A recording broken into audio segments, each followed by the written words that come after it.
We want to thank everyone for coming today. This is our second press conference of the year. We just finished week 1 in the regular season. Coach, let's start with an opening statement, please. Back to the matter is we're 1-0. We got to win in our first game, and we didn't play great, but we played good enough to win, and that's starting the season the way we wanted to. Coach, you talked about at the beginning of the season how tough your conference is. Just how big is this first win so early in the season? It's not easy to get the first win, and every win you get in this division is going to be earned, and for us to get our first win in our first league game is absolutely huge. We have a tough task coming up next week in St. Regis, so for us to get a week 1 victory over a tough St. Hugo team was big for us in this division. Like I said, it's hard to win games, and when you're able to start off 1-0, that's absolutely huge. Just what do you think was the biggest factor in this win? You've had a number of guys step up in preseason, but who do you think was the biggest player in this game? Well, it was a contributed effort. Like I said, we had 6 or 7 different guys score the basketball. Actually, it was 6 looking here at the stats, and the numbers were pretty even. Alec Beginning led the way with 7, but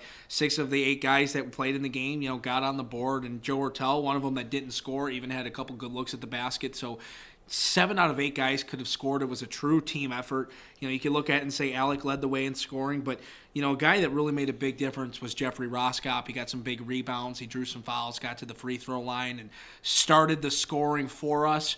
But it was a really joint effort today. A lot of guys did a lot of good things. Yeah, Coach, I just thought that was an exciting game. Jim Faldwell, by the way, I thought the game was real exciting. Really had me on the edge of my seat.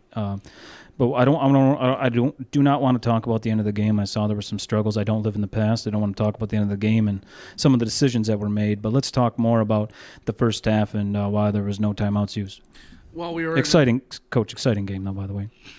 Well, I appreciate it, but in the first half, we were in a position where we didn't need to use a timeout. We went to halftime leading 12-8. It was a low-scoring affair really through the beginning of the game, and there was a point where I was going to use a timeout actually, but we started to gel. We started to click. We made some shots, forced a couple turnovers. I'm like, well, why call it right now? We're in a groove. Let's keep that going, and we did. Had a halftime lead, and then we didn't look back. Over here. Coach, I saw the opposing team scored 10 points on you, kind of a comeback there in the fourth quarter. Was there ever a point in the game where you thought that they can come back and make this a close game?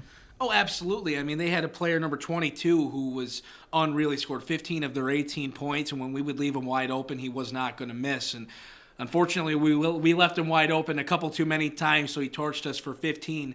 But there was at one point, it was a 22-18 game, but we were able to pull away. We hit some late free throws. That was big for us as well. Overall, I felt like we were in control, but there was a stretch there where they were hitting some shots and they forced a few turnovers, and we had to make free throws or it was going to be ugly, and we did. Hey, Coach, what you think about your rebound today, man?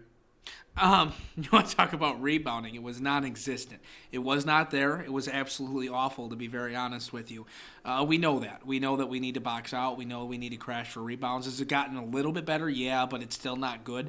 And it's something that we're going to be working on a lot in practice this week. I can promise you that.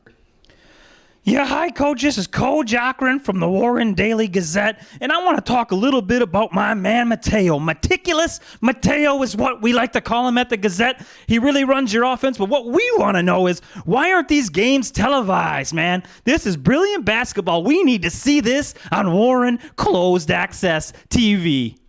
Well, I mean, gosh, yeah, I wish they were. This is it's fun stuff.